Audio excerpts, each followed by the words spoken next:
Hi and welcome once again to Time to Grow. Today I want to talk to you about an article that appeared in the Guardian newspaper back in February this year. And it's an article that looks at a book that's recently been published, a book written by a lady called Bonnie Ware, who's an Australian palliative care nurse. And the book's called The Top 5 Regrets of the Dying. So Bonnie worked in a hospice, and she used to nurse patients through the last typically 2 or 3 months of their lives. And being the sort of person that she is, she got to know them on a very personal level, and they shared many of their innermost thoughts and feelings with her. And they would talk to Bonnie about what had been great about their lives, but also about what they regretted. If they could live their lives over again, what would they change? And Bonnie, over a number of years, 12 or 13 years, found enormous commonalities between everybody who, just before their deaths, had achieved this absolute clarity of what was important in life and what life is really all about. And she's written a book.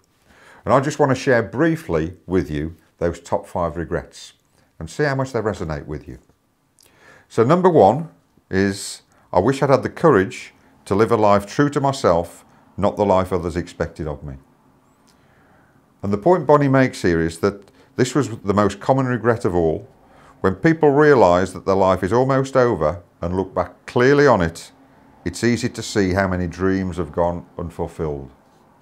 We all have dreams. How many of us actually reach our dreams? Most people had not honoured even half of their dreams and had to die knowing that it was due to choices they had made or not made. Health brings a freedom that very few realise until they no longer have it. So regret number 2 is, I wish I hadn't worked so hard. And she makes the point that this came from every male patient that I nursed, not most male patients, every male patient.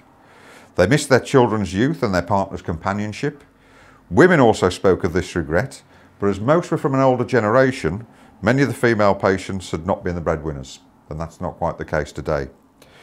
But all the men I nursed deeply regretted spending so much of their lives on the treadmill of a work existence.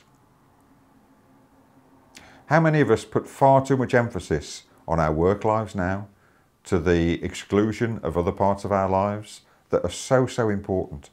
And what this says to me is that essentially life is all about relationships. So number 3 was, I wish I'd had the courage to express my feelings. She says that many people suppress their feelings in order to keep peace with others. As a result, they settled for a mediocre existence, and never became who they were truly capable of becoming. Many developed illnesses relating to the bitterness and resentment they carried as a result.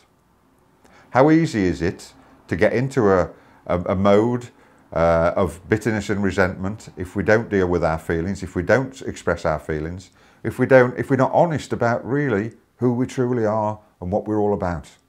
We're all emotional beings. Feelings are so important.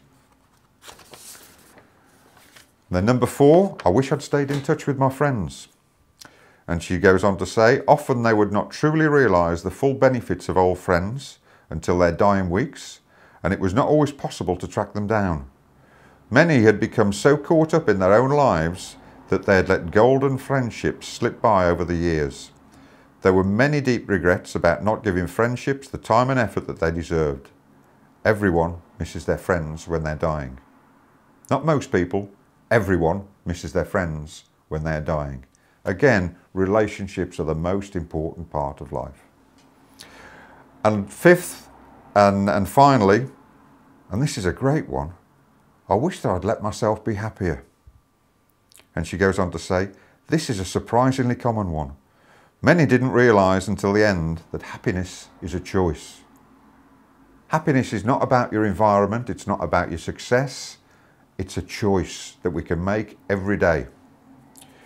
They'd stayed stuck in old patterns and habits, and we've talked on Time to Grow about the dangers of staying in habitual ways of thinking and old patterns of behaving.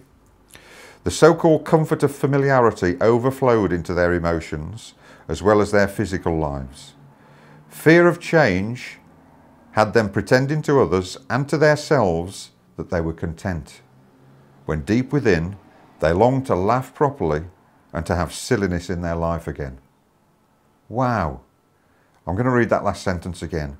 Fear of change had them pretending to others and to themselves, the most important person that we can pretend to, that they were content when deep within they longed to laugh properly and to have silliness in their life again. When I read this article first, it just made such an impact on me. And I hope that you've found the benefit of me sharing it with you. So I'm going to end with a question. What's your greatest regret so far? And what will you set out to achieve or change while you're still on this earth before you die? Think about it. It's really important.